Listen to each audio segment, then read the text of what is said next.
देवगिरा सुन्नी सुंदर सांची प्रीति अलौकिक दिहो दिसी माची। देत पावड़े अर्घु सुहाए सादर जन को मंडप ही ल्याए। देवताओं की सुंदर सत्यवाणी सुनकर दोनों ओर अलौकिक प्रीति छा गई। सुंदर पावड़े और अर्घ देते हुए जनक जी दशरथ जी को आदर पूर्वक मंडप में ले आए।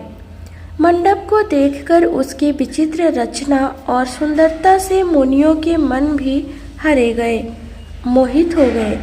सुजान जनक जी ने अपने हाथों से ला लाकर सबके लिए सिंहासन रखे। उन्होंने अपने कुल के इष्ट देवता के समान वशिष्ठ जी की पूजा की और विनय करके आशीर्वाद प्राप्त किया। विश्वामित्र जी पूजा करते समय की परम प्रीति की रीति तो कहते ही नहीं बनती। राजा ने वामदेव आदि ऋषियों की प्रसन्न मन से पूजा की, सभी को दिव्य आसन दिए और सबसे आशीर्वाद प्राप्त किया। फिर उन्होंने कौशलाधीश राजा दशरथ जी की पूजा उन्हें इस महादेव जी के समान जानकर के दूसरा कोई भाव ना था। उनके संबंध से अपने भाग्य और वैभव के विस्तार की सराहना करके हाथ जोड़कर विनती और बड़ाई की। राजा जनक जी ने सब बारातियों का समधी दशरथ जी के समान ही सब प्रकार से आदर पूर्वक पूजन किया और सब किसी को उचित आसन दिए। मैं एक मुख से उस उत्साह का क्या वर्णन करूं। राजा जनक ने दान मान सम्मान विनय और उत्तम वाणी से सारी बारात का सम्मान किया। ब्रह्मा विष्णु शिव दिक्पाल और सूर्य जो श्री रघुनाथ जी का प्रभाव जानते हैं, वे कपट से ब्राह्मणों का सुंदर वेश बनाए बहुत ही सुख पाते हुए सब लीला देख रहे थे। जनक जी ने उनके देवताओं के समान जानकर उनका पूजन किया और बिना पहचाने भी उन्हें सुंदर आसन दिया। कौन किसको जाने पहचाने, सबको अपनी ही सुधि भूली हुई है। आनंद कंद दुल्हा को देखकर दोनों ओर आनंदमयी स्थिति हो रही है। सर्वज्ञ श्री रामचंद्र जी ने देवताओं को पहचान लिया और उनकी मानसिक पूजा करके उन्हें मानसिक आसन दिए। प्रभु का शील स्वभाव देखकर देवगण मन में बहुत आनंदित हुए। श्री रामचंद्र जी के मुख रूपी चंद्रमा की छवि को सभी के सुंदर नेत्र रूपी चकोर आदर पूर्वक पान कर रहे हैं। प्रेम और आनंद कम नहीं है, अर्थात बहुत है। समय देखकर वशिष्ठ जी ने सतानंद जी को आदर पूर्वक बुलाया। वे सुनकर आदर के साथ आए। वशिष्ठ जी ने कहा, अब जाकर राजकुमारी को शीघ्र ले आइए। मुनि की आज्ञा पाकर वे प्रसन्न होकर चले।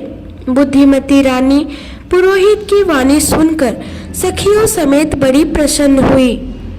ब्राह्मणों की स्त्रियां और कुल की बुढ़ी स्त्रियों को बुलाकर उन्होंने कुल रीति करके सुंदर मंगल गीत गाए। श्रेष्ठ देवंगनाएं जो सुंदर मनुष्य स्त्रियों के वेश में है, सभी स्वभाव से ही सुंदरी और श्यामा यानी 16 वर्ष की अवस्था वाली हैं। उनको देखकर रनिवास की स्त्रियां सुख पाती हैं और बिना पहचान के ही वे सबको प्राणों से भी प्यारी हो रही है। उन्हें पार्वती लक्ष्मी और सरस्वती के समान जानकर रानी बार बार उनका सम्मान करती हैं। रानीवास की स्त्रियां और सखियां सीता जी का श्रृंगार करके मंडली बनाकर प्रसन्न होकर उन्हें मंडप में लिवा चली।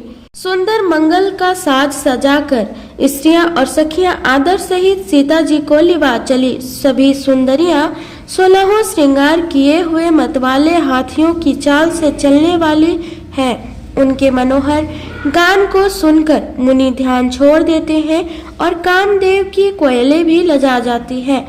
पाजे पैंजनी और सुंदर कंकन ताल की गति पर बड़े सुंदर बज रहे हैं। सहज ही सुंदरी सीता जी स्त्रियों के समूह में इस प्रकार शोभा पा रही है, मानो छवि रूपी ललनाओं के समूह के बीच साक्षात परम मनोहर शोभा रूपी स्त्री सुशोभित हो। सीता जी की सुंदरता का वर्णन नहीं हो सकता, क्योंकि बुद्धि बहुत छोटी है और मनोहरता बहुत बड़ी है। रूप की राशि और सब प्रकार से पवित्र सीता जी को बारातियों ने आते देखा। सभी ने उन्हें मन ही मन प्रणाम किया। श्री रामचंद्र जी को देखकर तो सभी पूर्ण काम हो गए। राजा दशरथ जी पुत्रों सहित हर्षित हुए। उनके हृदय में जितना आनंद था वह कहा नहीं जा सकता। देवता प्रणाम करके फूल बरसा रहे हैं। मंगलों की मूल्य मुनियों के आशीर्वादों की ध्वनि हो रही है। गानों और नगाड़ों के शब्द से बड़ा शोर मच रहा है। सभी नर नारी प्रेम और आनंद में मग्न है। इस प्रकार सीता जी मंडप में आई। मुनिराज बहुत ही आनंदित होकर शांति पाठ पढ़ रहे हैं। उस अवसर की सब रीति व्यवहार और कुलाचार दोनों कुल गुरुओं ने किए। कुलाचार करके गुरुजी प्रसन्न होकर गौरी जी, गणेश जी और ब्राह्मणों की पूजा करा रहे हैं, अथवा ब्राह्मणों के द्वारा गौरी और गणेश की पूजा करवा रहे हैं। देवता प्रकट होकर पूजा ग्रहण करते हैं, आशीर्वाद देते हैं और अत्यंत सुख पा रहे हैं। मधुपर्क आदि जिस किसी भी मांगलिक पदार्थ की मुनि जिस समय भी मन में चाह मात्र करते हैं, सेवकगण उसी समय सोने की परातों में और कलशों में भरकर उन पदार्थों को लिए तैयार रहते हैं। स्वयं सूर्यदेव प्रेम सहित अपने कुल की सब रीतियां बता देते हैं और वे सब आदर पूर्वक की जा रही है। इस प्रकार देवताओं की पूजा करा के मुनियों ने सीता जी को सुंदर सिंहासन दिया।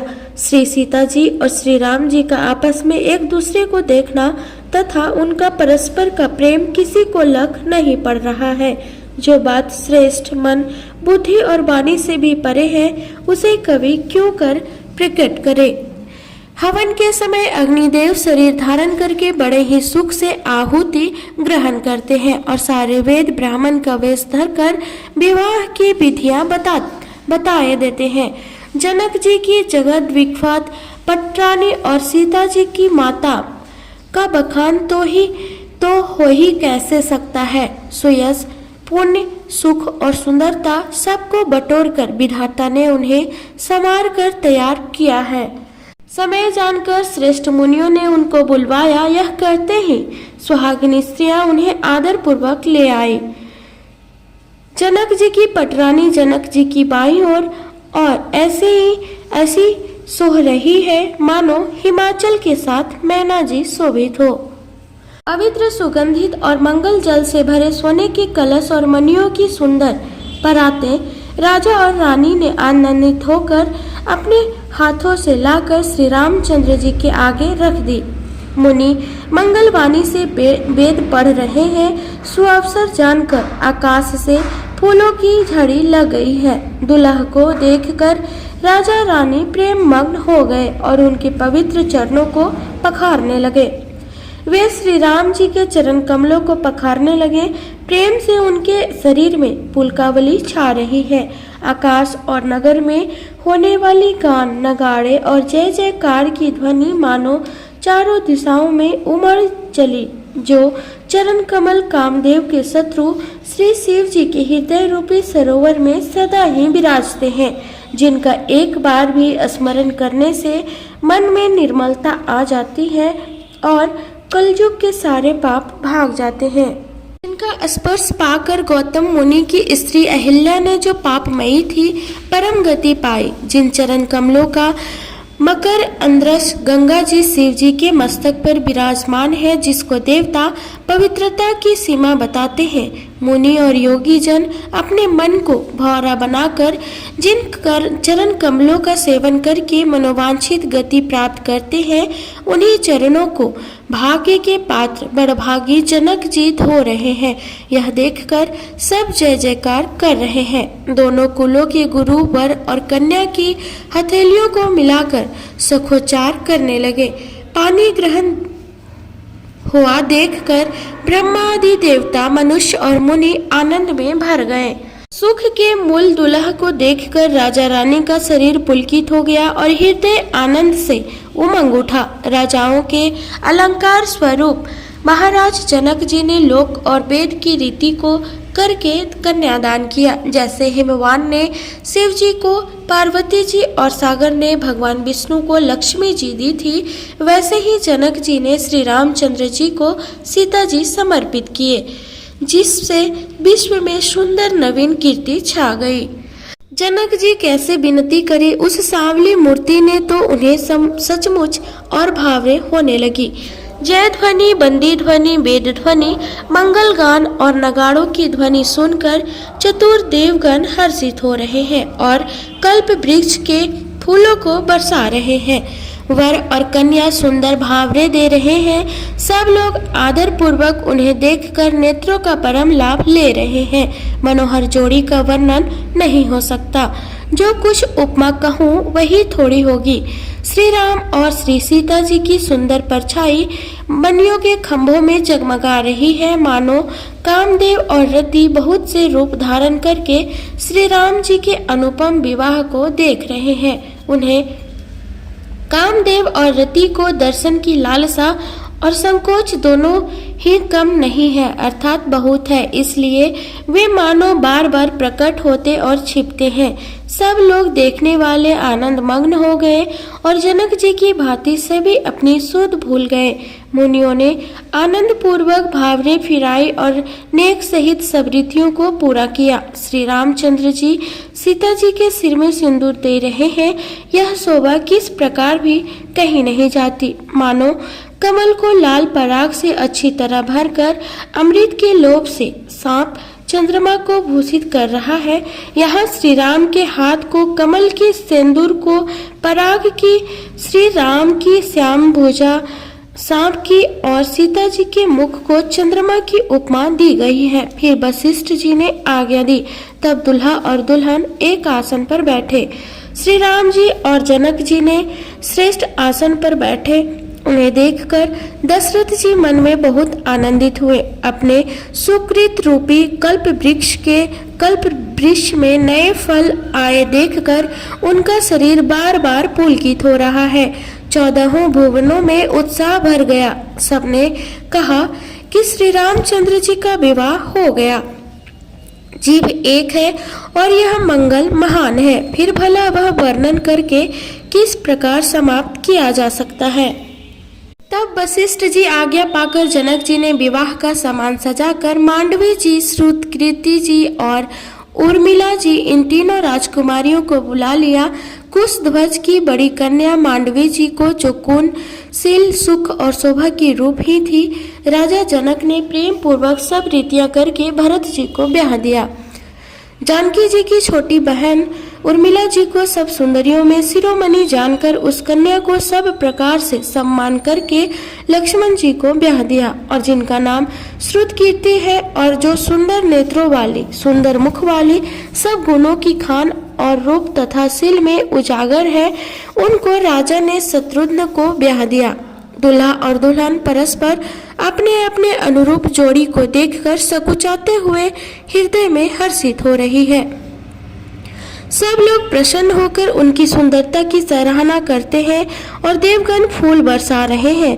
सब सुंदरी दुल्हनें सुंदर दुल्हों के साथ एक ही मंडप में ऐसे शोभा पा रही है, मानो जीव के हृदय में चारों अवस्थाएं, जागृत, स्वप्न, सुषुप्ति और तुरीय अपने चारों स्वामियों विश्व, तेजस, प्राग और ब्रह्मा सहित विराजमान हो। सब पुत्रों को बहुओं सहित देखकर अवध नरेश दशरथ जी ऐसे आनंदित हैं, मानो वे राजाओं के शिरोमणि क्रियाओं, यज्ञ क्रिया, श्रद्धा क्रिया, योग क्रिया और ज्ञान क्रिया सहित चारों फल, अर्थ, कर्म, धर्म, काम और मोक्ष पा गए हो। श्री रामचंद्र जी के विवाह की जैसी विधि वर्णन की गई, उसी रीति से सब राजकुमार विवाहे गए।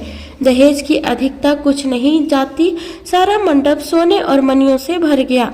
बहुत से कंबल, वस्त्र और भांति भांति के विचित्र रेशमी कपड़े, जो थोड़ी कीमत के न थे अर्थात बहुमूल्य थे, तथा हाथी, रथ, घोड़े, दास दासियां और गहनों से सजी हुई कामधेनु सरीखी गायें अनेकों वस्तुएं हैं जिनकी गिनती कैसे की जाए, उनका वर्णन नहीं किया जा सकता। जिन्होंने देखा है वही जानते हैं। उन्हें देखकर लोकपाल भी सिहा गए। अवध राज दशरथ जी ने सुख मानकर प्रसन्न चित्त से सब कुछ ग्रहण किया। उन्होंने वह दहेज का सामान याचकों को जो जिससे अच्छा लगा दे दिया। जो बच रहा वह जनवासे में चला गया आया। तब जनक जी ने हाथ जोड़कर सारी बारात का सम्मान करते हुए कोमल वाणी से बोले, आदर, दान, विनय और बड़ाई के द्वारा सारी बारात का सम्मान कर राजा जनक ने महान आनंद के साथ प्रेम पूर्वक लड़ाकर लाड़ करके मुनियों के समूह की पूजा एवं वंदना की। सिर नवाकर देवताओं को मनाकर राजा हाथ जोड़कर सबसे कहने लगे कि देवता और साधु तो भाव ही जानते हैं, वे प्रेम से ही प्रसन्न हो जाते हैं। उन पूर्ण काम महानुभावों को कोई कुछ देकर कैसे संतुष्ट कर सकता है? क्या एक अंजलि जल देने से कहीं समुद्र संतुष्ट हो सकता है? फिर जनक जी भाई सहित हाथ जोड़कर कौशलाधीश दशरथ जी से स्नेहशील और सुंदर प्रेम में सान कर मनोहर वचन बोले, हे राजन, आपके साथ संबंध हो जाने से अब हम सब प्रकार से बड़े हो गए। इस राजपाट सहित हम दोनों को आप बिना दाम के लिए हुए सेवक ही समझिएगा। इन लड़कियों को टहलनी मानकर नई नई दया करके पालन कीजिएगा। मैंने बड़ी ठिठाई की कि आपको यहाँ बुला भेजा, अपराध क्षमा कीजिएगा। फिर सूर्यकुल के भूषण दशरथ जी ने समधी जनक जी को संपूर्ण सम्मान का निधि कर दिया। इतना सम्मान किया कि वे सम्मान के भंडार ही हो गए। उनकी परस्पर की विनय कही नहीं जाती। दोनों के हृदय प्रेम से परिपूर्ण हैं। देवतागण फूल बरसा रहे हैं। राजा जनवासे को चले। नगाड़े की ध्वनि, जय ध्वनि और बीट की ध्वनि हो रही है। आकाश और नगर दोनों में खूब कौतूहल हो रहा है, आनंद छा रहा है। तब मुनीश्वर की आज्ञा पाकर सुंदरी सखियां मंगलकान करती हुई दुल्हनों सहित दुल्हों को लिवाकर कोहबर को चली। सीता जी बार बार राम जी को देखती है और सकुचा जाती है, पर उनका मन नहीं सकुचाता। प्रेम के प्यासे उनके नेत्र सुंदर मछलियों की छवि को हर रहे हैं। श्री रामचंद्र जी का सांवला शरीर स्वभाव से ही सुंदर है। उसकी शोभा करोड़ों कामदेवों को लजाने वाली है। महावर से युक्त चरण कमल बड़े सुहावने लगते हैं, जिन पर मुनियों के मन रूपी भौरे सदा छाए रहते हैं। पवित्र और मनोहर पीली धोती प्रातः काल के सूर्य और बिजली की ज्योति को हरे लेती है। कमर में सुंदर किंकनी और कटिसूत्र है। विशाल भुजाओं में सुंदर आभूषण सुशोभित है। पीला जनेऊ महान शोभा दे रहा है। हाथ की अंगूठी चित्त को चुरा लेती है। ब्याह के समय साज सज्जे हुए वे शोभा पा रहे हैं। चौड़ी छाती पर, हृदय पर पहनने के सुंदर आभूषण सुशोभित है।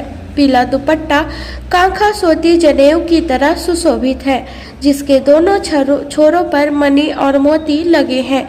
कमल के समान सुंदर नेत्र है।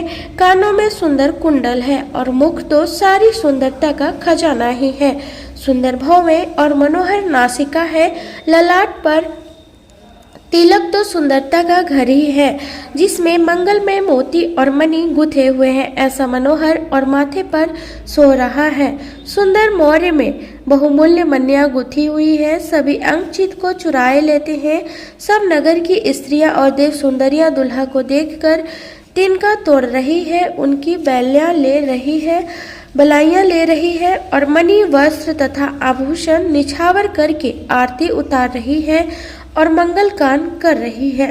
देवता फूल बरसा रहे हैं और सूत मागध तथा भाट सुयस सुना रहे हैं। सुहागन स्त्रियां सुख पाकर कुंवर और कुमारियों को कोहबर कुल देवता के स्थान में लाई और अत्यंत प्रेम से मंगल गीत गा गाकर लौकिक रीति करने लगी। पार्वती जी श्री रामचंद्र जी को लहकौर वर वधू का परस्पर ग्रास देना सिखाती है और सरस्वती जी सीता जी को सिखाती है। रनिवास हास विलास के आनंद में मग्न है। श्री राम जी और सीता जी को देख देख कर सभी जन्म का परम फल प्राप्त कर रही है। अपने हाथ की मणियों में सुंदर रूप के भंडार श्री रामचंद्र जी की परछाई दिख रही है। यह देखकर जानकी जी दर्शन में वियोग होने के भय से बाहुरूपी लता को और दृष्टि को हिलाती डुलाती नहीं है। उस समय के हंसी खेल और विनोद का आनंद और प्रेम कहा नहीं जा सकता, उसे सखियां ही जानती है। तदंतर वर कन्याओं को सब सुंदर संख्या जनवासे को लिवा चली। उस समय नगर और आकाश में जहां सुनिए वही आशीर्वाद की ध्वनि सुनाई दे रही है और महान आनंद छाया है। सभी ने प्रसन्न मन से कहा कि सुंदर चारों जोड़ियां चिरंजीवी हो। योगीराज, सिद्ध मुनीश्वर और देवताओं ने प्रभु श्री रामचंद्र जी को देखकर दुदुम्बी बजाई और हर्षित होकर फूलों की वर्षा करते हुए तथा जय हो जय हो जय हो कहते हुए वे अपने अपने लोगों को चल दिए। तब सब चारों राजकुमार बहुओं सहित पिताजी के पास आए। ऐसा मालूम होता था मानो शोभा, मंगल और आनंद से भरकर जनवासा उमड़ पड़ा हो। फिर बहुत प्रकार की रसोई बनी। जनक जी ने बारातियों को बुला भेजा। राजा दशरथ जी ने पुत्रों सहित गमन किया। अनुपम वस्त्रों के पावड़े पड़ते जाते हैं। आदर के साथ सबके चरण धोए और सबको यथायोग पीढ़ों पर बैठाया। तब जनक जी ने अवधपति दशरथ जी के चरण धोए। उनका शील और स्नेह वर्णन नहीं किया जा सकता। फिर श्री रामचंद्र जी के चरण कमलों को धोया जो श्री शिव जी के हृदय में कमल में छिपे रहते हैं। तीनों भाइयों को श्री रामचंद्र जी के ही समान जानकर जनक जी ने उनके भी चरण अपने हाथों से धोए। राजा जनक जी ने सभी को उचित आसन दिए और सब परसने वालों को बुला लिया। आदर के साथ पत्तलें पड़ने लगी जो मणियों के पत्तों से सोने की कील लगाकर बनाई गई थी। चतुर और विनीत रसोइया सुंदर, स्वादिष्ट और पवित्र दाल भात और गाय का यानी सुगंधित घी क्षण भर में सबके सामने परसे गए। सब लोग पंचकौर अर्थात प्राणाय स्वाहा, अपनाय स्वाहा, व्यानाय स्वाहा, उदनाय स्वाहा और समनाय स्वाहा इन मंत्रों का उच्चारण करते हुए पहले 5 ग्रास लेकर भोजन करने लगे। गाली का गाना सुनकर वे अत्यंत प्रेम मग्न हो गए।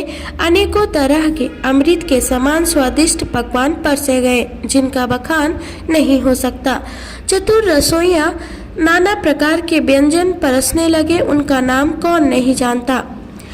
4 प्रकार के चर्व, चोसे, लेह, पेय अर्थात चबाकर, चूसकर, चाटकर और पीकर खाने योग्य भोजन की विधि कही गई है। उनमें से एक एक विधि के इतने पदार्थ बने थे कि जिनका वर्णन नहीं किया जा सकता।